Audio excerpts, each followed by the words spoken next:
Salawatullah wassalamu ala nabiyina Mustafa Muhammad ibn Abdullah wa ala alihi wa ashabihi wa man tabi'ahu bi ihsanin ila yaumiddin, amma ba'd. Ya ayyuhal ikhwah rahimani wa rahimakumullah.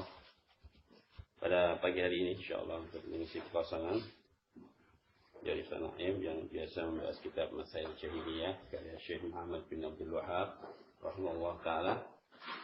Saya enggak akan melanjutkan cuma karena ini sifatnya sebagai pengganti saja. Tentu kita akan baca permasalahan yang sekali pertemuan selesai, ini harapan kita. Dan pada pagi hari ini saya akan bawa materi tentang al-amru bil ma'ruf wa nahyu 'anil munkar dari tulisan al-Imam Muhammad al-Imam Al-Barbahari rahimahullah taala dalam kitab beliau yang terkenal Syarhus Sunnah dan disyarah oleh Syekh Fauzan hafizahullah taala dalam waktu kurang lebih 1 jam, ada sekitar 4 lembar atau 5 lembar. Insyaallah kita akan selesaikan pada satu pertemuan. Semoga saja. Dan saya tidak akan banyak melebar biar materinya selesai. Nah, kita akan baca kitab ini. Bismillah. Kata Imam Al-Barbahari rahimahullah taala, dia berkata, wal amru bil ma'ruf wa nahyu 'anil munkar wajibun illa man hifta sayfahu aw asahu. Menyuruh kepada yang ma'ruf, melarang dari hal yang munkar itu wajib. Ya, kecuali bagi orang yang ditakutkan pedangnya atau tongkatnya. Jadi akan kita bahas bagaimana Syekh Fauzan mengulas tuntas masalah perkara ini. Sebelum saya membaca Syekh Fauzan dari keterangan beliau bahwa al-amru bil ma'ruf itu merupakan perkara yang sangat besar dalam agama ini. Tonggak Islam yang dengannya agama ini tegak, yang dengannya agama ini mendapatkan kejayaan dan kemuliaan di antara umat-umat terdahulu. Mereka menjadi umat yang mulia karena menegakkan ini. Ketika mereka meninggalkan amar ma'ruf nahi munkar, kehinaan akan terus mereka dapatkan. Tapi begitu mereka menegakkan amar ma'ruf nahi munkar, maka umat ini akan mendapatkan kejayaan sebagaimana Allah memberikan kejayaan di masa para sahabat yang mereka menegakkan amal yang mulia ini. Sehingga Allah memuji dalam Al-Qur'an, kuntum khaira ummah ukhrijat lin-nasi ta'muruna bil ma'ruf wa tanhauna 'anil munkar wa tu'minuna billah. Kalian adalah sebaik-baiknya umat, kata Allah, yang dimunculkan di tengah-tengah manusia. Penyebabnya karena kalian menyuruh kepada yang ma'ruf dan melarang dari hal yang mungkar, dan kalian beriman kepada Allah Subhanahu wa taala.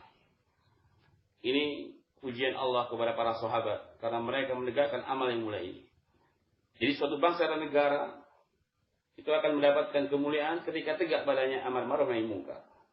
Suatu masyarakat akan tegak, akan baik masyarakat itu ketika tegak di dalamnya amar ma'ruf nahi munkar. Bahkan sekup yang paling kecil, suatu keluarga yang kita miliki, anak dan istri kita, itu akan mendapatkan kebahagiaan manakala tegak di antara keluarga kita amar ma'ruf nahi munkar, di antara keluarga kita. Tapi ketika hilang itu, kehinaan, kesengsaraan, kemuliaan, kerusakan akan terus. Bahkan laknat Allah turun kepada Bani Israel, orang-orang kafir di antara mereka ketika mereka meninggalkan amal yang mulia ini. Sehingga Allah berfirman, lu'inal ladzina kafaru min Bani Israel ala lisani Daud wa Isa bin Maryam dzalika bima asaw wa kanu ya'tadun kanu la yatanahawna 'anil munkari fa'aluhu labisa ma kanu yaf'alun. Sungguh laknat Allah telah turun kepada Bani Israel, orang-orang kafir di antara mereka, melalui lisan Nabi Daud dan Nabi Isa bin Maryam. Karena mereka orang-orang yang berbuat melampaui batas, kata Allah. Kemudian Allah jelaskan apa bentuk pelampauan batas mereka? Kanu la yatanahawna 'anil munkar. Adalah mereka orang-orang yang tidak saling mencegah dari perbuatan yang mungkar yang mereka lakukan. Sungguh amat jelek dari apa yang mereka lakukan tersebut. Inilah laknat Allah ketika meninggalkan amar ma'ruf nahi munkar. Oleh karena ikhwan fillah, kita betul-betul harus mengetahui dan memahami makna ini. Semua kita bisa mengamalkan dari perkara yang sangat agung dan mulia ini. Nah, jadi kita akan bahas itu. Kemudian Syekh Fauzan rahimahullah taala memberikan syarah penjelasan tentang ucapan Al-Imam Al-Barbahari tersebut. Dia mengatakan, qala Nabi sallallahu alaihi wasallam, telah bersabda Rasulullah sallallahu alaihi wasallam, "Man ra'a minkum munkaran falyughayyirhu bi yadihi, fa illam yastati' fa bi lisanihi, fa illam yastati' fa bi qalbihi." Ya, kata beliau menukil ucapan Rasulullah SAW dari hadis Abu Sa'id Al-Khudri radhiyallahu anhu, Nabi kita yang mulia mengatakan, man ra'a minkum munkaran. Barang siapa yang melihat atau di antara kalian suatu kemungkaran. Kalau diperhatikan dari syiaknya konteks kalimat ini, kata munkaran datang dalam bentuk nakirah. Tanwin ya, munkaran.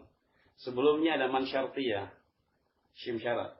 Maka dalam kaidah usul bahasa Arab, kalau ada datang konteks nakirah yang sebelumnya ada syartiyah, memberikan yufidul am, memberikan makna umum. Jadi mungkar yang dimaksud di sini kemungkaran apapun. Yang namanya kemungkaran, baik dengan lisan, dengan perbuatan, baik kemungkaran yang kecil, yang besar atau yang sedang, maka itu kata Rasulullah, siapa yang melihat di antara kalian kemungkaran itu, falyughayyirhu biyadihi. Fa'lil amr, maka hendaklah ia merubah kemungkaran itu dengan tangannya. Fa illam yastati, kalau dia nggak mampu, karena dia bukan penguasa ya, maksudnya tangan sini penguasa, dia nggak punya kemampuan, maka adalah bilisanihi, maka dialah ubah kemungkaran dengan lisannya. Fa illam yastati, kalau dia nggak mampu lagi, dia berani beri nasihat, dia berani mengeluarkan kata-kata nasihat kepada orang yang dilihat kemungkarannya karena kelemahannya, maka kata beliau fabi qalbi, maka adalah dia rubah dengan hatinya. Nanti akan beliau ulas bagaimana makna yang terkandung dalam hadis yang mulia ini. Beliau mengatakan wa hadza kama jaa bil Qur'an. Qala Allah Ta'ala kuntum khayra ummatin ukhrijat lin-nasi ta'muruna bil ma'ruf wa tanhauna 'anil munkar wa tu'minuna billah. Sama dengan ayat yang kita baca tadi. Kuntum kana antum dalam bahasa Arab. Adalah kalian. Ya, khayra ummah, sebaik-baiknya umat kata Allah. Ukhrijat lin-nas, yang dikeluarkan di tengah-tengah manusia. Anas di sini maksudnya manusia pada umumnya. Sebab kebaikannya kata Allah, ta'muruna bil ma'ruf, kalian menyeru kepada yang ma'ruf. Ma'ruf itu adalah sesuatu yang dikenal baik oleh syariat dan dikenal baik oleh akal yang masih baik fitrahnya. Itu katanya ma'ruf. Jadi ma'ruf dalam Al-Qur'an itu maknanya sesuatu yang dianggap baik oleh syariat dan dianggap baik oleh akal yang masih suci fitrahnya. Itu ma'ruf. Dan mungkin sebaliknya, sesuatu yang diingkar oleh syariat dan dikenal jelek oleh akal yang masih bagus fitrahnya. Kalian menyuruh kepada yang ma'ruf kata Allah. Ciri yang pertama, wa tanhauna 'anil munkar, kalian melarang dari perbuatan yang mungkar. Ciri kedua. Ciri ketiga, wa tu'minuna billah, dan kalian beriman kepada Allah.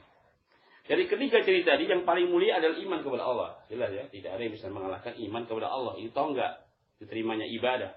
Tapi lihat di ayat ini, iman kepada Allah ditaruh nomor 3. Allah katakan ta'muruna bil ma'ruf dulu. Wa tanhauna 'anil munkar, baru tu'minuna billah. Padahal 3 hal tadi yang paling mulia adalah beriman kepada Allah. Tapi lihat, beriman kepada Allah ditaruh di akhir bukan berarti martabat iman adalah martabat yang rendah. Di bawah amar ma'ruf nahi munkar. Tapi Allah di sini ingin menjelaskan bagaimana agungnya dan mulianya amar ma'ruf nahi munkar, sehingga kata iman kepada Allah ditaruh di bawah untuk Allah mengagungkan di ayat ini bagaimana pentingnya amar ma'ruf nahi munkar. Bagaimana pentingnya amar ma'ruf nahi munkar sehingga umat ini menjadi mulia karenanya. Kama qala fi qouli ta'ala, "Wal takum minkum ummatun yad'una ilal khair wa ya'muruna bil ma'ruf wa yanhauna 'anil munkar wa ulaika humul muflihun." Keutamaan yang kedua Allah berfirman, "Wal takum minkum," adalah ada di antara kalian suatu umat yad'una ilal khair, yang mereka menyeru kepada al khair, wa ya'muruna bil ma'ruf, menyeru kepada yang ma'ruf, wa yanhauna 'anil munkar, melarang dari hal yang munkar, wa ulaika humul muflihun. Dan mereka itulah, ulaika sudah dhamir, hum dhamir lagi. Hum di sini maknanya dhamir yang bermakna taukid. Mereka itulah, mereka al-muflihun, orang-orang yang betul-betul mendapatkan keberuntungan. Siapa itu? Orang yang menyuruh kepada yang ma'ruf, melarang dari hal yang munkar. Mereka kata Allah, muflihun, orang-orang yang beruntung, orang-orang yang mendapatkan al-falah. Kama fi qouli ta'ala, wal mu'minuna wal mu'minat ba'duhum awliya'u ba'd, ya'muruna bil ma'ruf wa yanhauna 'anil munkar wa yuqimuna as-shalah wa yu'tuna az-zakah wa yuti'una Allah wa rasulahu ulaika sayarhamuhumullah innallaha 'azizun hakim. Dari yang ketiga tentang keutamaan amar ma'ruf nahi munkar, Allah berfirman, wal mu'minuna wal mu'minat, orang-orang yang beriman laki dan perempuan. Ba'dhum awliya'u ba'd, sebagian mereka menjadi wali atas sebagian yang lainnya. Ini ciri. Ini ciri yang Allah berikan kepada ahlul iman, bahwa mereka punya sifat Auliyaullah, auliya'u ba'd.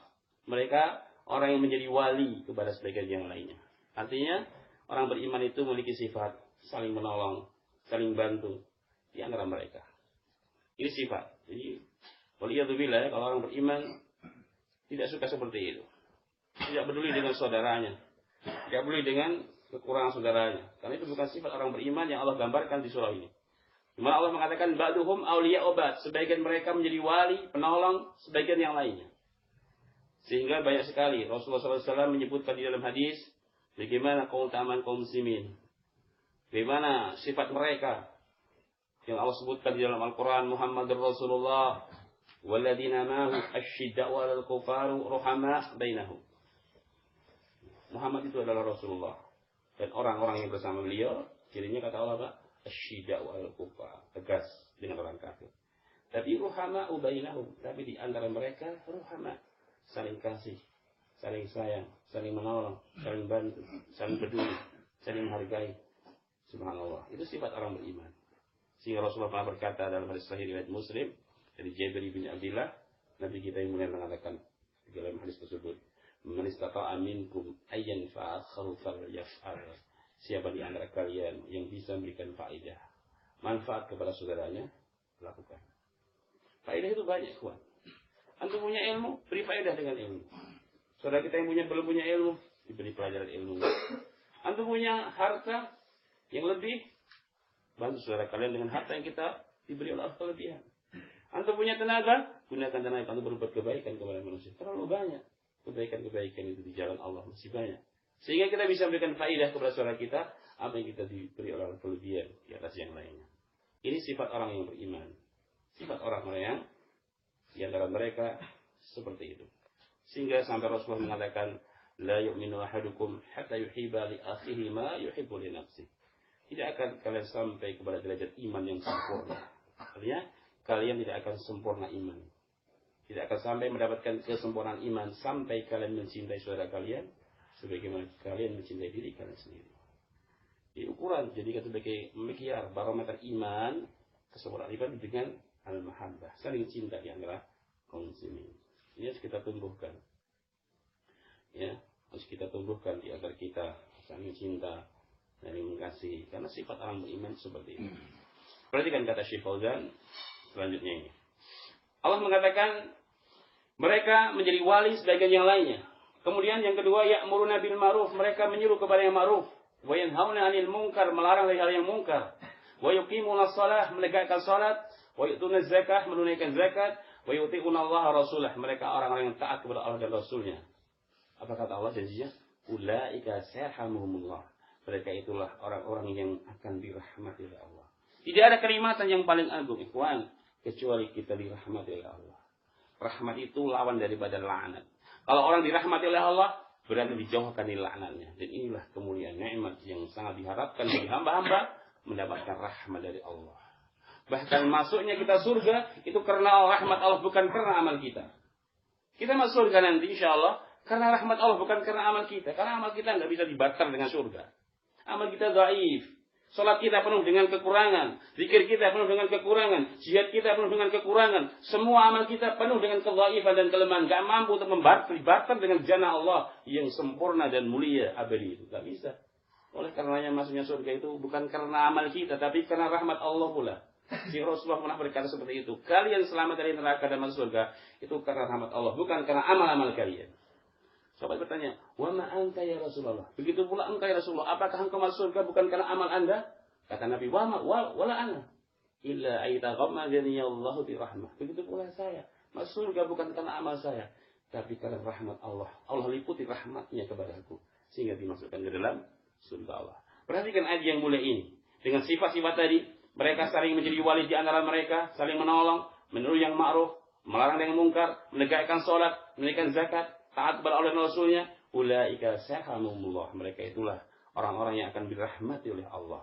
Innallaha azizun hakim. Sungguhnya Allah Maha perkasa dan Maha memiliki hikmah. Perhatikan kawan, sifat-sifat yang mulia ini kalau kita miliki akan menjadikan rahmat Allah akan kita raih dengan sifat-sifat tersebut. Kata Syekh Fauzan, bihilafil munafiqin wal munafiqat fa innahum bil aqs ya'muruna bil munkar wa yanhauna 'anil ma'ruf. Kata beliau berbeda dengan orang munafik, laki dan perempuan. Maka mereka melakukan hal yang sebaliknya, menyeru kepada yang mungkar, melarang dari hal yang ma'ruf. Nas'alullah al-alfiyah, kita mohon kepada Allah keselamatan dari sifat yang jelek ini. Allah berfirman tentang mereka. Wal munafiquna wal munafiqati ba'duhum min ba'd ya'muruna bil munkar wa yanhauna 'anil ma'ruf wa yaqbiduna aydiyahum. Sifat yang sangat tercela. Setelah Allah menjelaskan sifat yang mulia, Allah jelaskan sifat orang munafik. Orang-orang munafik laki dan perempuan, sebagian mereka pun menjadi wali kepada sebagian yang lainnya. Ya'muruna bil munkar, mereka menyuruh kepada yang munkar, wa yanhauna 'anil ma'ruf, melarang dari hal yang ma'ruf. Sifat yang ketiga, wa yaqbiduna aydiyahum, mereka menggenggam tangan-tangan mereka. Maksudnya apa? Wa yaqbiduna aydiyahum, yakni anis shadaqah wal infaq fi sabilillah. Mereka bahil, menggenggam itu maksudnya tidak mengeluarkan sedekah di jalan Allah. Ini orang munafik. Berarti ikhwan fillah, mafhum mukhalafahnya, pemahaman kebalikannya. Karena orang munafik itu menahan diri tangannya untuk bersedekah di jalan Allah, berarti sifat orang beriman tidak boleh seperti itu. Harus lawannya. Harus lawan daripada al-yaqbiduna aydiyahum, tapi harus membentangkan tangannya untuk berjihad dengan hartanya di jalan Allah. Karena wa yaqbiduna aydiyahum yakni an-shadaqah wal infaq fi sabilillah. Ya, la yabsutuna aydiyahum, mereka tidak membentangkan tangan-tangan mereka bin nafaqah untuk nafkah, untuk memberikan infak, wa badil ma'ruf, untuk memberikan yang baik hartanya. Di annahum la yu'minuna billah, karena mereka orang yang tidak beriman kepada Allah. Wa li anal mal akhabu ilaihim min kulli syai', dan harta itu merupakan benda yang sangat mereka cintai dari segala sesuatu. Sehingga tidak mungkin mereka keluarkan hartanya di jalan Allah, karena harta bagi mereka perkara yang sangat mereka cintai. Khilaful mu'minin wal mu'minat, berbeda orang yang beriman laki dan perempuan, kata Syekh. Fa innahum yuqimuna shalah wa yu'tuna zakah wa yuti'una Allah wa rasulah ma'amrihim bil ma'ruf wa nahyi 'anil munkar. Tapi mereka, kata Allah, kata Syekh, mereka orang yang menegakkan salat, menunaikan zakat, mengeluarkan infak di jalan Allah. Mereka taat kepada Allah dan Rasulnya, menyeru kepada yang ma'ruf dan melarang dari hal yang mungkar. Hadza li ajli iqamatid din wa tadhhiril mujtama' minal fasad. Inilah karena ingin menegakkan agama dan dengannya pun akan membersihkan masyarakat dari hal yang jelek. Perhatikan, sifat orang beriman jauh dengan orang-orang munafik. Kalau orang beriman sebaliknya. Harta itu memang tabiat manusia, diberi Allah fitrah mencintainya. Ini tabiat yang nggak bisa kita keluarkan daripada itu. Karena memang Allah telah memberikan nas yang syar'i, yang jelas, bahwa manusia oleh Allah diberi fitrah cinta dengan harta. Sebutkan di dalam banyak ayat ya. Di antaranya surah itu, dalam surah Al-Fajr kalau nggak salah, Allah beriman, wa innahu wa tuhibbunal mala hubban jamma, dan kalian mencintai harta hubban jamma, dengan kecintaan yang sangat. Ini maknanya umum, seluruh manusia itu oleh Allah diberi fitrah mencintai harta yang sangat. Di dalam ayat yang lain Allah katakan, kalla bal tuhibbunal ajilah wa tadarunal akhirah. Sekali-kali tidak, bahkan kalian mencintai dunia dan kalian meninggalkan akhirat. Dalam ayat yang lain kata Allah, wa innahu li hubbil khairi lasyadid. Sesungguhnya cintanya manusia kepada harta lasyadid, sungguh sangat cinta.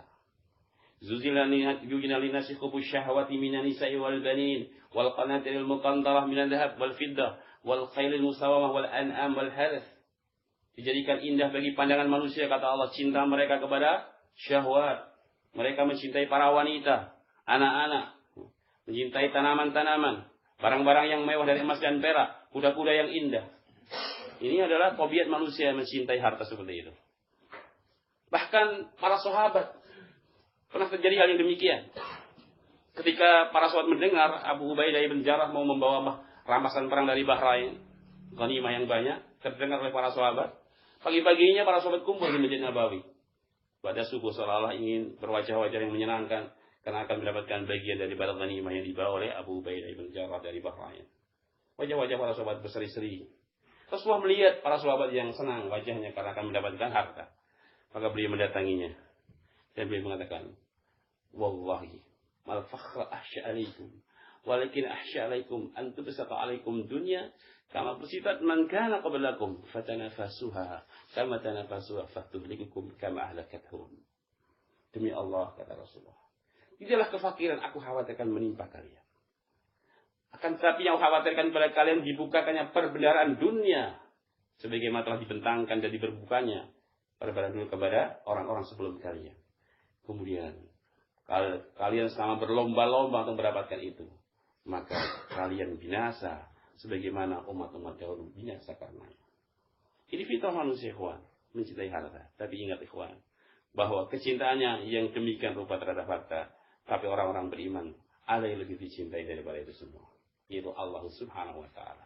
Sehingga dia walaupun mencintai hartanya, dia akan tetap mengeluarkan sebagian harta yang Allah berikan kepadanya untuk infak fisabilillah atau untuk yang lainnya. Sehingga oleh Allah dipuji di dalam banyak ayat. Kalau antum perhatikan di dalam Al-Quran, setiap kali Allah menyebutkan sifat hambanya bertakwa, mesti tidak luput dari sifat mereka itu suka berinfak. Kita akan bawakan dalil-dalilnya. Yang pertama di dalam surah Al-Imran atau Al-Baqarah. Ketika Allah di awal surah mengatakan Alif Lam Mim, dzalikal kitabul la raiba fihi hudal lil muttaqin. Ini adalah Alkitab yang tidak ada padanya keraguan di dalamnya, sebagai petunjuk bagi orang yang bertakwa. Di ayat selanjutnya Allah mulai menjelaskan sifat orang yang bertakwa. Alladzina yu'minuna bil ghaib. Sifat orang yang bertakwa kata Allah, orang-orang yang beriman dengan yang gaib. Yang kedua, wa yuqimunas shalah. Yang ketiga, wa mimma razaqnahum yunfiqun. Dan dari sebagian rezeki yang kami berikan kepadanya, yunfiqun, mereka menginfakkan di jalan Allah. Sifat yang Allah bawakan di ayat ini, bahwa hamba yang bertakwa selalu berinfak di jalan Allah. Surah yang kedua, penilaian kedua, Allah berfirman dalam Al-Quran Al-Imran, ketika Allah menjelaskan hamba yang bertakwa, wasari'u ilal magfirati min rabbikum wa jannatin arduha samawati wal ardh a'iddat lil muttaqin. Bersegeralah kalian menuju ampunan Allah dan surganya yang seluas langit dan bumi, yang surga itu Allah persiapkan bagi hamba yang bertakwa.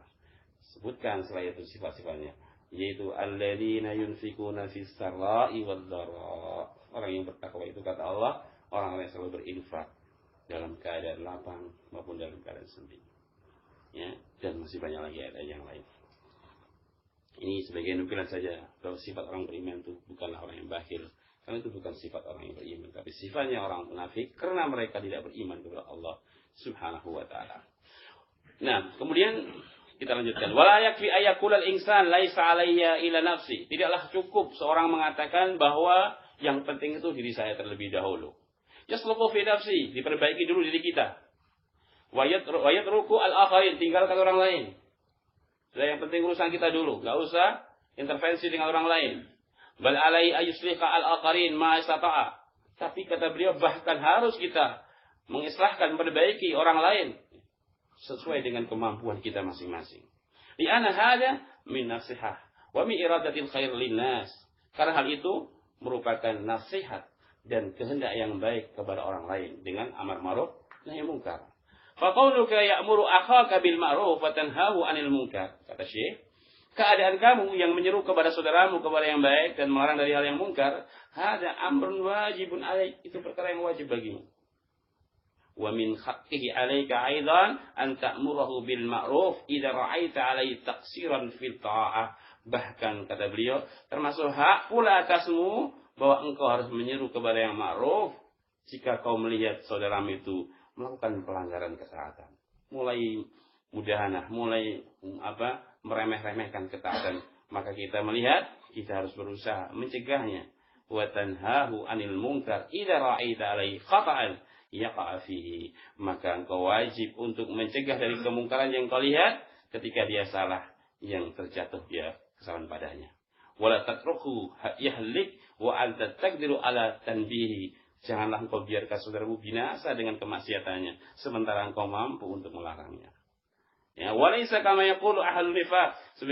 Hal itu bukan sebagaimana perkataan ahlul nifaq wa ahlul syarr, orang-orang yang jelek. Annal amra bil ma'ruf wa nahyi 'anil munkar tadahhulun fi umuri nas. Kata orang yang jelek bahwa menyeru kepada yang ma'ruf kepada orang lain itu adalah bentuk tadahhul, bentuk intervensi kepada orang lain. Ikut campur urusan orang lain. Ini kata ahlu nifaq, ahlu syarr.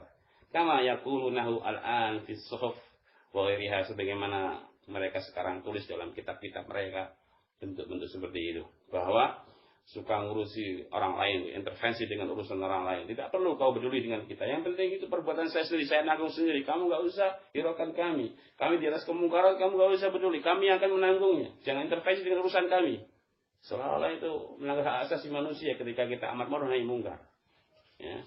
Iya, ya. Amma ahlul iman fayarawna anna hadha min an-nasihati li ikhwanihim wa min ikhrajihim min ad-darar ila an-naf'i. Tapi orang beriman, mereka memandangnya seperti itu, memandangnya amar ma'ruf nahi munkar hadha min an-nasihat. Ini bentuk daripada nasihat. Li ikhwanihim, kepada saudara-saudara mereka. Wa min ikhrajihim min ad-darar ila an-naf'i, dan akan mengeluarkan mereka dari bahaya menuju manfaat. Dengan kita cegah kemungkaran mereka, mereka akan selamat dari dosa, selamat dari siksa, dan menuju kepada pahala Allah. Ini makna dan faidah amar ma'ruf nahi munkar adalah nasihat. Oleh karenanya, Nabi kita mengatakan ad-dinu an-nasihah. Perhatikan, ad-din an-nasihah. Semua pakai alif lam ya. Berarti konteksnya mubtada dan khobar. Mubtada itu pakai mu'arraf ya, ma'rifat. Tapi khobarnya juga ma'rifat. Biasanya khobarnya itu selalu nakirah. Tapi ini semua ma'rifat. Ad-dinu an-nasihah. Semua ma'rifat. Jadi dalam kaidah bahasa Arab, kata Syekh Utsaimin, bahwa kalau mubtada dan khobar semua ma'rifat, yufidu al-hasr, memberi pembatasan maksud. Kalau ad-dinu an-nasihah berarti madinu imadinu ila nasihah. Tidaklah agama itu kecuali nasihat. Tidaklah agama kecuali nasihat. Maka kata beliau, minad dzulumati ila nur, dari dengan amar ma'ruf nahi munkar itu akan mengeluarkan saudara kita dari hal yang gelap menuju cahaya. Allah berfirman, wa tawassaw bil haqq wa tawassaw bis sabr. Saling menyeru mereka di atas kebenaran dan adalah saling menyeru di atas kesabaran. Wa qala Luqmanul Hakim. Luqman berkata kepada anaknya, "Ya bunayya, aqimis shalah wa'mur bil ma'ruf wanha 'anil munkar wasbir 'ala ma asabak." Luqmanul Hakim, seorang bapak yang saleh, dia mengatakan, memberikan nasihat kepada anaknya, "Ya bunayya." Bunayya ini panggilan kasih sayang. Beliau enggak mengatakan ya waladi, wahai anakku, tapi ya bunayya. Di konteks bahasa Arab memberikan sighah mubalaghah. Artinya ini uslub dan metode seorang itu ketika menasihati anaknya, dia memanggil dengan panggilan-panggilan yang baik. Ya, walaupun mungkin dia marah. Tidak seperti orang sekarang ya. Wahai si jahil sini kamu, wahai si beling sini kamu. Ini tidak pantas. Tapi lihat Luqman, ya bunaya, wahai buah hatiku. Aqimis shalah, tegakkanlah salat. Wa'mur bil ma'ruf, serulah yang ma'ruf. Wanha 'anil munkar, laranglah dari perbuatan mungkar. Wasbir 'ala ma asabak, dan sabarlah atas apa yang menimpamu. Maksudnya menimpa ketika kita amar ma'ruf nahi munkar. Akan banyak ujian. Inna dzalika min azmil umur, karena yang demikian itu merupakan azmil umur, perkara yang sangat mulia dan agung. Da'wah ila Allah, menyeru kepada yang baik dan melarang dari yang munkar itu merupakan azmil umur. Maka mesti akan ada rintangan yang banyak yang orang harus butuh kesabaran dalam melaksanakan amal yang mulia ini. Fahadi al-ayah mithlu suratil asr. Tamam. Maka ayat ini seperti surat al-asr secara sempurna. Ayya'muru bil insanu bil ma'ruf wa yanha 'anil munkar, di mana manusia menyeru kepada yang baik dan melarang dari hal yang munkar. Wa yasbiru idza nalahu syai'un fi sabilillah, dan adalah sabar atas segala yang menimpa di jalan tersebut. Di jalan dakwah tersebut. Di anna fi sabilillah, karena dia di atas jalan Allah. Wa ma yanaluhu muktasabun lahu indallah subhanahu wa ta'ala. Apapun yang menimpa dirinya ketika menegakkan amal yang mulia ini, dia berharap, berikhtisab kepada Allah, mengharapkan pahala kepada Allah dari amal yang mulia ini. Jangan mundur dari medan dakwah. Nah, sampai mas. Enggak sampai bisa. Ya, kalau saya tegur ya, saya membatas nanti untuk enggak kerjanya. Kata Syekh Fauzan, wa ma'lumun anna katsiran minan nas yaskulu 'alaihim ahlul amri bil ma'ruf wa nahyi 'anil munkar. Jadi maklum ya ikhwan, kebanyakan manusia itu yaskul, berat ketika mengamalkan amar ma'ruf nahi munkar. Berat ya, tidak dimungkiri. Wa yanalunahum bil kalam 'alaihim. Mereka akan mendapatkan ucapan-ucapan. Wal ghibah wa namimah. Ghibah, namimah.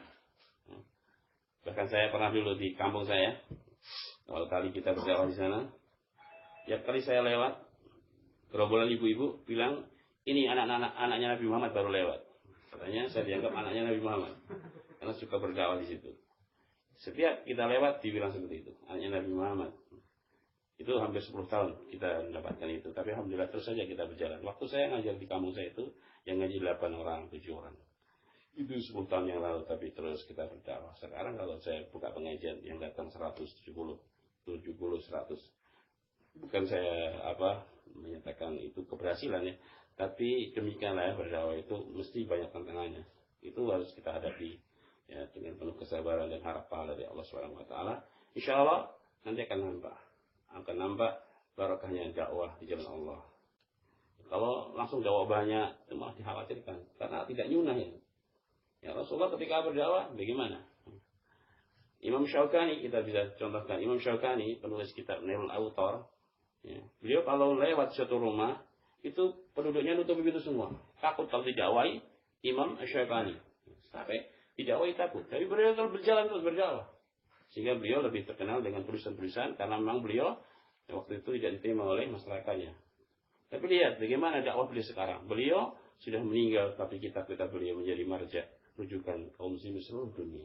Tiap kali manusia mengambil faedah dari tulisan beliau, tiap kali pula beliau mendapatkan pahala di alam barzahnya. Karena Rasulullah mengatakan, "Idza manta insan in qata amalu illa min thalath, sadaqah jari, al-ilmu yuntafa'u bih, rajulun shalihun yad'u lahu." Ya, jika mati manusia, semua terputus kecuali 3 di antaranya, salah satunya adalah al-ilmu yuntafa'u bih, ilmu yang bermanfaat. Ini ikhwan yang menjadikan kita semangat dalam berdakwah. Antum ajari manusia satu ilmu yang baik, sholat yang benar, baca Al-Quran yang benar. Yang amalkan orang itu, selagi kita meninggal, orang itu mesti mengamalkan apa yang kita dakwahkan dan kita seru kepadanya, kita terus dapatkan pahala tanpa batas. Sehingga pernah Rasulullah berkata kepada Ali bin Abi Thalib, beliau mengatakan, "Wallahi, lau ahdiyallahu bika rajulan wahidan khairul laka min humrina." Wahai Ali, kalau seandainya Allah memberikan hidayah kepada satu orang saja, lantaran seruan dan ajakan kamu, maka itu lebih baik bagimu daripada unta merah. Unta merah perniagaan yang termahal di bangsa ketika itu. Artinya satu orang saja yang kita suruh kepada kebaikan dan mereka mau mengikuti apa yang kita ajak, maka kita dapatkan kebaikan orang yang berbuat kebaikan. Kalau kita punya istri, kita ajak istri kita di atas kebaikan. Kita punya anak, kita sekolah kepada yang baik. Orang tuanya dapat pahala terus.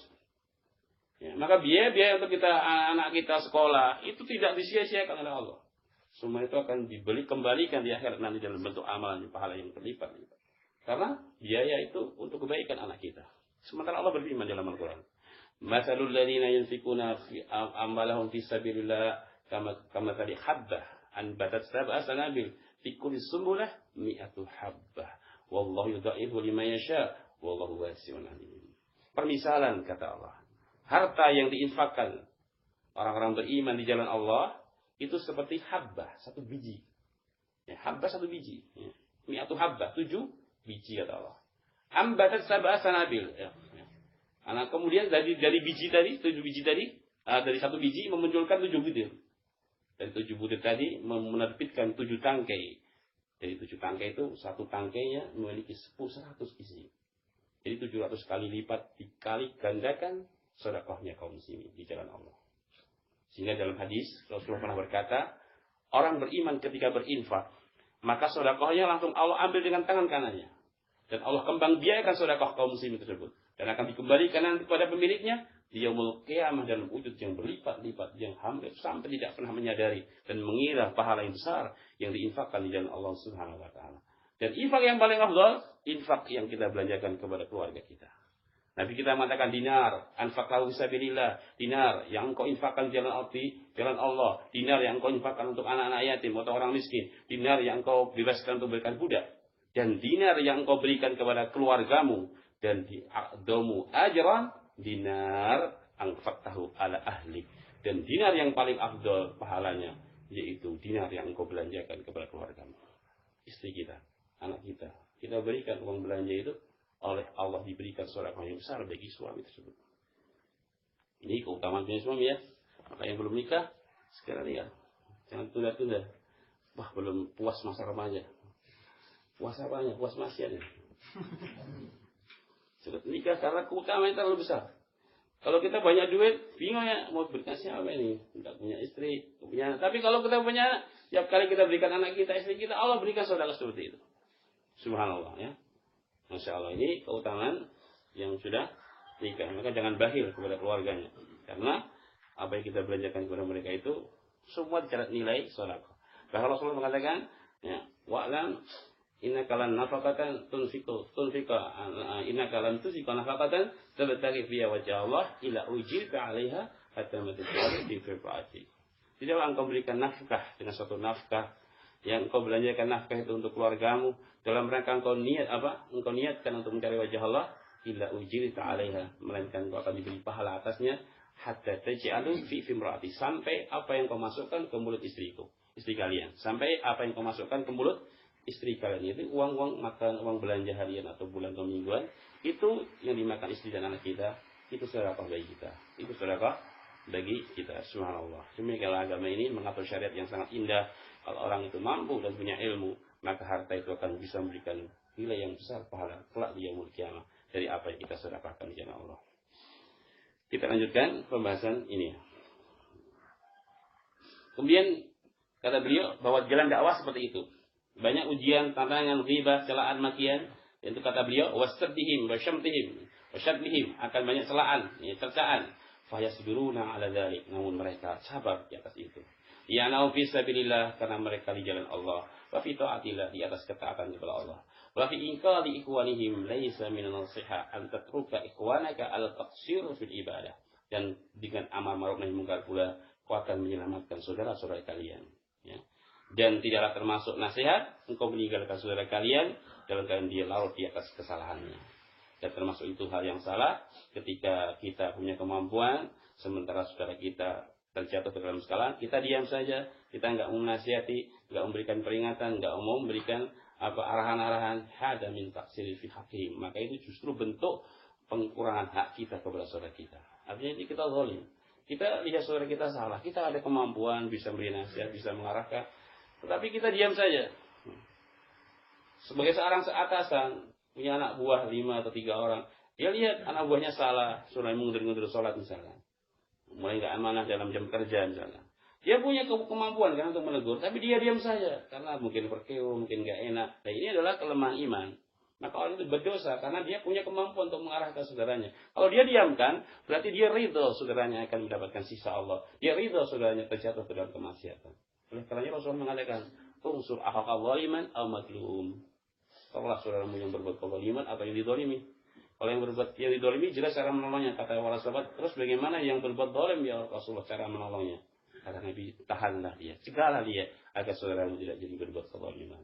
Maka itu bentuk hak kita kepada orang lain, saudara kita, manakala kita ada kemampuan ketika kita melihat mereka berbuat suatu kesalahan, kita ada kemampuan dengan lisan atau yang lainnya, kita harus mencegahnya. Sebagai bentuk realisasi dari sabda Rasulullah SAW, la yu'minu ahadukum hatta yuhibba li akhihi ma yuhibbu li nafsihi. Tidaklah beriman sempurna iman kalian sampai kalian mencintai saudara kalian sebagaimana kalian cintai diri kalian sendiri. Kata Syekh Fauzan dalam menafsirkan hadis ini, fa idza kunta tuhibbu li nafsika al-khair wa tuhibbu najah, kata beliau dalam memberikan syarah hadis ini, apabila kau mencintai diri kamu kebaikan dan kau mencintai diri kamu keselamatan, falyakun aidzan akhuka mithlu nafsika fi hada, maka jadikanlah saudaramu juga seperti itu. Kamu jangan ridho kalau saudaramu terjatuh ke dalam kejelekan karena kamu enggak suka kejelekan. Kalau kamu ingin dan cinta kebaikan, maka dalam kau inginkan pula kebaikan menimpa pada saudaramu. Anta ta'muruhu wa tansahuhu, adalah engkau menyerunya dan menasihatinya, lakin bitariqah allati arsyada ilayya nabiyyu sallallahu alaihi wasallam fi hadzal hadis. Akan tapi cara amar ma'ruf nahi mungkarnya harus dengan tariqah, jalan yang dituntunkan oleh beliau dalam hadis yang akan kita baca ini. Man ra'a minkum munkaran falyughayyir bi yadihi. Ini perlu dipelajari fikihnya karena nanti kadang banyak pula yang terjatuh ke dalam kesalahan memahami salah dalam hadis ini. Kata beliau, kata Rasulullah, siapa yang melihat kemungkaran di antara kalian adalah dia rubah dengan tangannya. In kana yastati'u ayyughayyira bi yadihi. Kalau dia memang mampu merubah kemungkaran dengan tangannya. Seperti kawalil amr, seperti pemerintah. Ini yang punya wewenang mutlak untuk merubah kemungkaran dengan tangannya. Aw man fawwadhahu waliyul amri li inkari bil yad karijali kisbah, atau orang-orang yang oleh penguasa diberi wewenang untuk mengubah kemungkaran dengan tangannya. Ya, seperti para penggawa, seperti para polisi atau yang tentara atau yang lainnya yang oleh pemerintah diberi wewenang kekuasaan untuk merubah dengan tangannya, itu mereka boleh merubah dengan tangan ketika melihat kemungkaran. Terus seperti itu. Ya. Fa innahu yughayyiru bi yadihi, maka dia merubah dengan tangannya. Wa yuzilu al-munkar bi yadihi, dia hilangkan kemungkaran dengan tangannya. Wa qadala sahibul bait, begitu pula pemilik rumah. Lahul yad ala man fi baiti, dia punya tangan kekuasaan untuk merubah kemungkaran di rumahnya, di suami maksudnya. suami, maka suami itu mempunyai wewenang merubah kemungkaran dengan tangan ketika terjadi kemaksiatan di tengah-tengah keluarganya. Tapi antum jangan saklek memahami ya, begitu istrinya salah sempeleng, plak. Ya. Alasannya ini dalilnya. Kata Rasulullah, berubah dengan tangannya. Antum maksiat, plak. Anaknya maksiat, sikat. Caranya cuma seperti itu. Berubah dengan tangan pun ada marotip-arotipnya ya. Ada tingkatan-tingkatannya. Apalagi istri. Sebutkan oleh Syekh Utsaimin dalam Riyadhus Shalihin. Tingkatan pertama itu tetap asyiruna bil ma'ruf. Dalam kau berinteraksi dengan ma'ruf. Ma'ruf itu lut dan lin. Lemah dan lembut. Ini awal kali asal daripada nasihat. Nasihati dengan lemah lembut dulu. Istri kita ketika menyimpang. Dengan lemah lembut kok nggak bisa ya. Tingkatkan temperaturnya. Agak dikeraskan diri. Ya, tingkatannya. Sudah nggak bisa lagi. Kata Syekh Utsaimin. Kalau sudah nggak bisa lagi, dihajar. Dihajar bukan dihajar. Jadi dihajar ya. Kalau saya Al-Fatihah antum paham, kalau dihajar boleh. Dihajar itu di barok tempat tidurnya. Pisah ranjang maksudnya. 1 hari, 2 hari, 3 hari. Tapi antum jangan kalah. 3 hari malah antum jangan kalah yang nusul. Wah ini suami apa ini? Ini antum yang nggak kuat suami. Jangan tahan. Karena itu setelah beri pelajaran antum kalah tertawakan istri. Tahan 3 kali kan nggak boleh, baru peningkatan terus sampai nanti klimaksnya boleh dipukul, tapi ghair mubarek, pukulan yang tidak bikin cacat. Sudah nggak bisa lagi, baik dengan dipukul, baru tingkat terakhir panggil mertuanya. Silahkan anak dengan demikian. Sudah saya kasih nasihat demikian, tetap nggak bisa baik sekarang pergi. Ya. Bagaimana Rasulullah juga berbuat demikian. Ketika ada masalah dengan Aisyah, dipanggil Abu Bakar Siddiq untuk menyelesaikan masalah keluarga beliau. Ini Rasulullah punya masalah. Biasa dalam keluarga itu hal yang wajar. Bunga rumah tangga katanya. Jadi kita harus punya ilmu untuk mendapatkan mengatasi keluarga yang demikian. Insya Allah dengan ilmu kita akan menjadikan baik keluarga kita. Jadi tidak boleh dengan tangan berarti langsung memukul, tapi tetap harus pakai cara-cara yang baik. Nah, tapi yang dimaksud kekuasaan, artinya suami bisa berbuat kekuasaan terhadap keluarganya kalau dia terjadi kemaksiatan. Artinya kalau dia diam, dia dosa gitu loh. Dia dosa besar. Istrinya berbuat maksiat, dia diam. Anaknya berbuat maksiat, dia diam. Takut kalau nanti saya marahi, malah istri saya ngejak cerai, kalau saya sangat mencintainya. Nanti kalau saya marahi, dia pulang ke rumah tua, gimana nanti saya yang ngurusi kalau dia pulang ke rumahnya? Ketakutan seperti suami-suami yang takut dengan istri, ini bahaya sekali. Dia harus tegas dalam hal cinta itu urusan lain ya. Semua manusia mencintai. Istri kita cintai, tapi bukan berarti kecintaan kita kepada dia, kita mendiamkan dia dari kemungkaran. Itu justru lambang gak cinta. Masa kalian akan biarkan istri kalian masuk neraka? Itu bukti cinta. Allah berfirman, ya ayyuhalladzina amanu qu anfusakum wa ahlikum nara. Wahai orang-orang beriman, jagalah diri kamu dan keluargamu dari api neraka. Kalau istri kalian maksiat kau biarkan, berarti kau gak cinta, karena kau akan ridho istri masuk neraka. Apakah itu bukti kecintaan? Justru dengan cinta itu kita seru kepada kebaikan. Kita ingatkan dalam kebaikan. Kalau mereka salah, jangan dibiarkan. Cinta itu justru sebagai bentuk kita nasihati dengan cara yang baik. Ya, karena perempuan itu sifatnya memang demikian. Dibiarkan tambah rusak, dikeras dia patah ya. Makanya Nabi mengatakan, istausu binisa'i khaira, fa innahunna khuliqna min dhillah, wa inna awjadila a'laha, wa in la tuqimu kasartahu, wa in tarabtahu lam yazal a'labas fastausu binisa'i khaira. Adalah kau beri wejangan dan nasihat kepada istri kalian dengan nasihat yang baik. Karena dia tercipta dari tulang rusuk yang bengkok. Tulang yang paling bengkok itu yang paling atas. Jikalau kamu pergi ingin meluruskan dengan cara kasar, dia akan patah dia. Tapi kalau kau biarkan, dia akan tambah bengkok. Fastausu binisa'i khairah. Maka berilah wejangan wanita itu dengan cara yang paling tengahnya, paling baiknya. Jangan dibiarkan, tapi jangan dikasar. Karena kekasaran itu akan membawa kepada kepatahan dia. Tambah jelek. Ini bagaimana cara mendidik wanita. Kemudian kalau kita diamkan kemungkaran mereka sebagai tanda kita dosa di sisi Allah Subhanahu wa taala. Karena ayat tadi ya ayyuhalladzina amanu qu anfusakum wa ahlikum nara. Rasul juga bersabda, salah satu la yadkhulunal jannah wa la yanzurullahu ilaihim yaumal qiyamah al-aqli walidai al-mar'atul mutarajjilatul mutasabbihatul birrijal wad dayus. Ada 3 golongan yang mereka tidak akan masuk surga dan tidak akan dipandang dengan pandangan rahmat nanti di hari kiamat. Satu ancaman yang sangat berat bagi orang-orang ketiga tadi. Salah satu di antara 3 tadi adalah ad-dayus. Ad-dayus kata Imam Ahmad, alladzi fi alihi al-khubuth. Itu seorang kepala rumah tangga yang membiarkan al-khubuth, kejelekan ada di tengah-tengah keluarganya. Nah, ini suami punya wewenang tapi keluarganya maksiat, dia diamkan saja. tidak ada usaha untuk membenahi diri, membenahi keluarganya, adalah suami yang demikian kena ancaman tadi. Karena memang Allah berikan dia kekuasaan dan kemampuan. Maka fa'anta mukallifun bi ahli baitik, maka engkau punya kewajiban dibebankan syariat bi ahli baitik dengan keluargamu. Kewajiban untuk memberikan nasihat kepada keluarga kita. Berdasarkan ayat tadi, ya ayyuhalladzina amanu qu anfusakum wa ahlikum nara wa quduwan nasu wal hijarah. Amma idza lam yakul laka yad, kalau kamu enggak punya tangan, laisa laka sultan aman wala khasah fa innaka tunkiru bilisan. Tapi kalau kamu enggak punya kekuasaan, bukan suami, bukan pemerintah, maka kau bisa mengingkari kemungkaran dengan lisan. Bi antubayyina anna hadza haram, dengan kau menjelaskan kepada orang yang berbuat dosa ini adalah haram, wa anna hadhi maksiat, ini adalah maksiat, wala yajuz, enggak boleh dilakukan. Tubayyinu bil mau'izah bil khutub bidars binasihat sirriyah bainaka wa bain akhika. Jangan kau berikan penjelasan dengan nasihat-nasihat yang baik, dengan khutbah-khutbah, dengan pelajaran-pelajaran dan nasihat-nasihat yang sirriyah, yang disembunyikan antara kamu dan antara saudaramu saja. Jangan berkedok nasihat tapi di depan manusia yang banyak. Ini bukan nasihat, tapi ingin melecehkan dan menjatuhkan.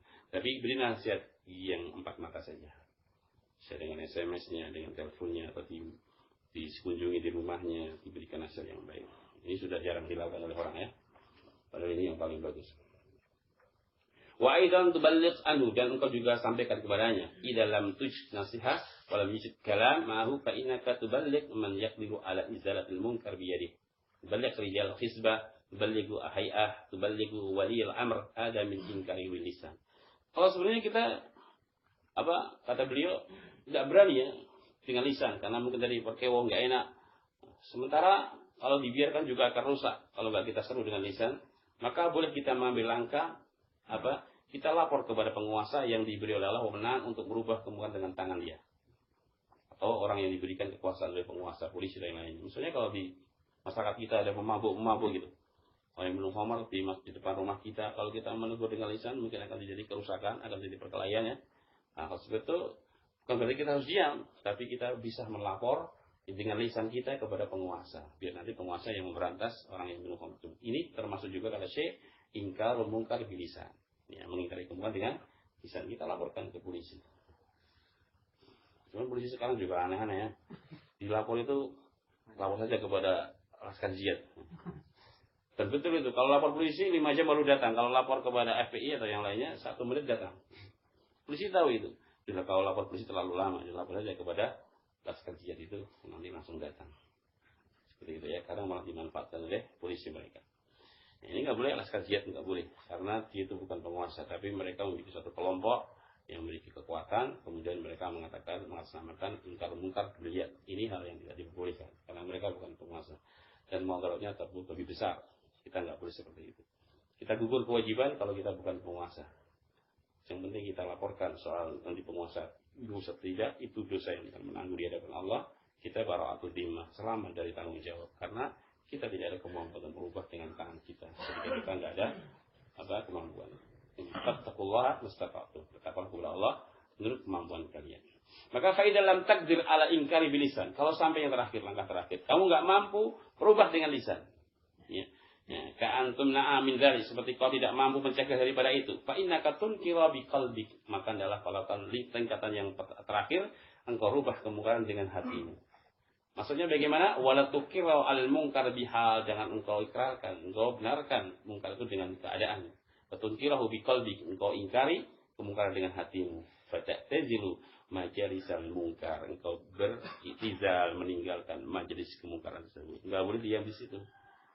Ya. Itu campur sari, ini mungkar ini, tapi dia mentelang sudah enggak pindah-pindah. Nah, ya tinggalkan majelis tersebut, tidak boleh kita majelis yang demikian ikut ambil situ melihat kemungkaran yang ada. Tapi diingkari itu tidak sebagaimana yang dilakukan oleh Abdullah bin Mas'ud radhiyallahu anhu ketika beliau melihat seorang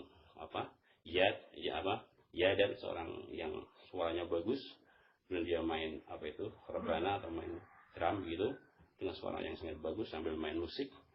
Abdullah bin Mas'ud waktu itu lewat, dia berkata kepada penonton itu, kalau seandainya suaranya digunakan untuk baca Al-Quran tentu lebih mulia. Dan dia meninggalkan, tidak beliau kemudian mendengar apa yang dilakukan oleh dia dan menyanyi dan bermusik. Tinggal. Kemudian orang tadi mengatakan, siapa tadi? Oh dia Abdullah bin Mas'ud sahabat Rasulullah SAW. Dia mengejarnya. Kemudian ditanyakan kepada beliau, apa yang kau katakan tadi? Oh, apabila suaramu kau gunakan baca Al-Quran, itu lebih bagus, tentu akan lebih mulia. Maka akhirnya orang tadi taubat dan kemudian menjadi qari yang ahli, menjadi muridnya Abdullah bin Mas'ud, ahli yang membaca Al-Quran dan suara yang sangat bagus. Dia tinggalkan kemaksiatan bermusik dan kemudian dia menjadi ahli membaca Al-Quran. Ini satu contoh para sahabat, sikap mereka ketika melihat kemungkaran diingkari kan, kemudian beliau meninggalkan, bukan dia mengingkari tapi masih tenggelam di majelis tersebut. Maka sikap yang ketiga dalam mengingkari kemungkaran dengan hatinya adalah dia mengingkari dengan hatinya kemudian dia meninggalkan majelis kemungkaran tersebut. Kata beliau, hadhihi hiya maratibul amri bil ma'ruf wa nahyi 'anil munkar. Itulah 3 tingkatan dari amar ma'ruf nahi munkar. Wa hadza kama fi qouli ta'ala fattaqullaha mastata'tum. Bertakwa kepada Allah menurut kemampuan. Kalau enggak mampu dengan tangan, lisan, enggak mampu dengan hati. Karena itu bentuk pengamalan dari ayat fattaqullaha mastata'tum. Juga Allah berfirman, la yukallifullahu nafsan illa usaha. Allah tidaklah memberikan beban masing-masing jiwa kecuali menurut dengan kesanggupannya. Kemudian dia katakan, faida alimta bihadil khutuwati faqad angkarta al munkar faqad salimta. Perhatikan kata beliau, apabila kau telah mengetahui 3 langkah-langkah tadi, ya. Kata beliau, faqad angkarta al munkar, maka sungguh kau telah mengingkari kemungkaran, waqad salimta, dan sungguh kau akan selamat. Sungguh kau akan selamat. Amma idza lam tunkir munkar wala biyad wala bilisan wala bil qalb fahadaya dulu ala adamil iman. Ya, kata beliau, namun apabila kau tidak mengingkari kemungkaran dengan tanganmu, dengan lisanmu, tidak pula dengan hatimu, maka hal itu menunjukkan tidak adanya iman dalam hatimu. Sebagaimana dalam banyak ayat, walaysa wara'a dzalika minal imani habbatul khardal. Bahkan mereka tidak ada keimanan sedikit pun walau sebesar biji sawi. Karena tidak adanya al-ma'ruf nahi munkar. Walladzi la yunkiru munkar biqalbihi laisa indahu imanan aslan. Ya, kata beliau, maka orang yang tidak bisa mengingkari dengan hatinya, tingkatan yang paling rendah, dengan hatinya saja enggak mampu, maka indahu imanun aslan, bahwa laisa indahu, maka tidak ada padanya iman aslan sama sekali. Jadi orang itu kalau enggak mengingkari kemungkaran dengan hatinya saja enggak bisa, berarti sudah enggak ada lagi keimanan. Ya, penyebabnya apa? Adzunub, dosa yang telah mengotori hatinya sehingga enggak mengenal yang baik, enggak mengingkari yang munkar. Sebagaimana sabda Rasulullah SAW, sekaligus sebagai akhir saya bahas pada pagi ini, beliau mengatakan tu'ul fitanu alal qulubi kal hasiri udan fa ayu qalbin usribuha nukita fi nuktatun sauda wa ayu qalbin ankaraha nukita fi nuktatun bayda hatta tasira alal qalbaini al abyadu mislu safa la taturu fitnatun ma damat samawati wal ard wal akharu aswad kal kuzi mujahiyan la ya'rifu ma'rufan wa la yunkiru munkaran illa ma ushiba min hawa wal iyadu billah. Jadi kita mengatakan dalam kisah hadis sahih riwayat Muslim dari Hudzaifah bin Yaman, Nabi kita yang mulia berkata, ya, dibentangkan dosa itu fitnah menimpa hati manusia seperti anyaman tikar selembar demi selembar. Begitu halus dan lembut sehingga orang berbuat dosa itu kadang tidak menyadarinya. Maka tiap kali hati berbuat dosa, maka akan dititik dalam hati tadi titik hitam. Tiap kali hati selamat dari fitnah dan dosa, akan dititik satu titik putih. Maka jadilah, kata beliau, manusia itu terbagi menjadi 2 hati. Hati yang pertama, hati yang putih. Hati ini, kata beliau, seperti terangnya cahaya mutiara yang sangat gelap. Hati ini, kata beliau, yang sangat terang. Hati ini, kata beliau, yang tidak akan terbahayai oleh fitnah apapun selagi bumi dan langit masih tegak. Adapun hati yang kedua, seperti kuzi mujahian, bejana yang tertelungkup. Bejana itu kan yang di kompor yang bawah. Dikata terlungkup yang nampak cuma hitamnya. Itu, kata beliau, itulah hatinya orang yang berbuat dosa. Hati ini, kata Nabi, la ya'rifu ma'rufan wa la yunkiru munkaran. Tidak mengenal yang baik, tidak mengingkari yang jelek. Terus diharapkan apanya? Yang baik enggak dikenalnya. Yang jelek enggak diingkari. La ya'rifu ma'rufan, tidak mengenal yang baik, wa la yunkiru munkaran, tidak mengingkari yang jelek. Ya. Illa ma usiba min hawa, kecuali apa yang digandrungi oleh hawa nafsunya.